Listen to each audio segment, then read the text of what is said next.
Chuck Todd is a former print guy who became NBC's political director and chief White House correspondent, as well as the host of an MSNBC show. With the network forcing out David Gregory after 6 years of struggles at Meet the Press, the new moderator made his debut today. What does he need to say, do you think, that will rally the public to his strategy? We are an exhausted nation, and I think this president's taking a fairly reasoned, measured response. Now, we obsess. Do you think he's been too poll-driven about it? Do you wonder that? No, I don't. That's why he delayed his action? I don't think he's been poll-driven enough. Joining us now from New York, Joe Concha, a columnist for Aide. So Chuck Todd not only interviewed the president, obviously, but he ran a roundtable and tried to put his stamp on the show. How'd he do?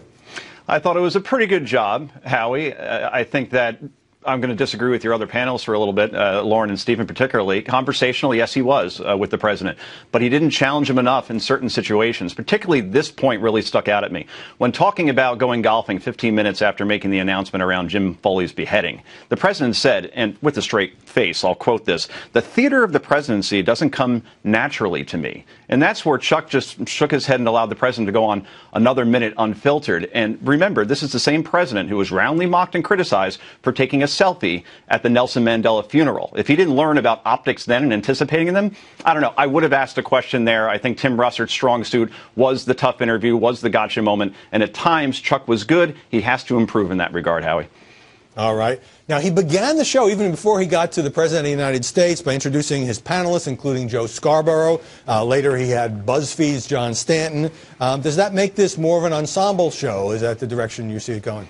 Certainly the addition of Joe Scarborough, I don't know if that expands your audience that much.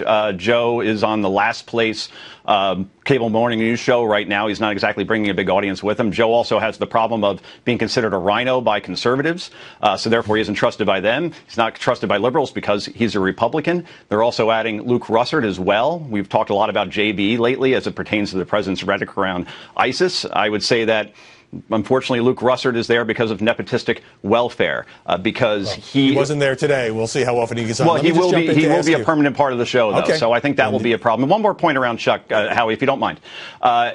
Chuck is a wonk, as you guys talked about before. He's great for those who are political junkies inside the Beltway. If your goal is to go from third place where they are now to first place where they were under Russert, you have to be more appealing to the mainstream, to the casual political viewer, and I just don't know if Chuck Todd, being the wonk that he is the guy to do that.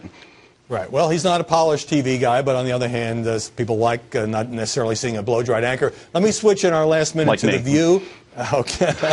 Let me switch in our last minute to The View, adding two new panelists after blowing up the show when Barbara Walters left. One is Rosie Perez, and the other is former Bush and McCain aide Nicole Wallace. So putting a conservative back, which maybe means more talk about politics. What's your view of this view? You have Rosie O'Donnell and Rosie Perez and Whoopi Goldberg. This is a tremendous cast, Howie, if we're living in the year 1994.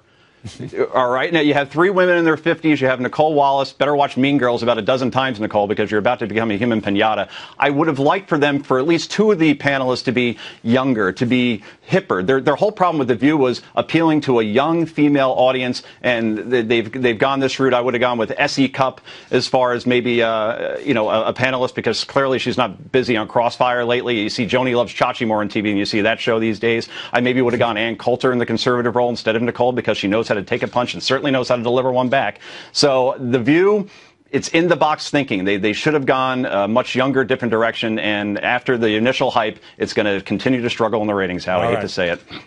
Well, I'm at least hoping that we'll get more back to talking about hot political topics, which has completely gone away from. And I think Nicole Wallace, maybe tangling with Whoopi, and Rosie could be entertaining. We shall see. Joe Concha, thanks very much for joining us. Thank you, Howie.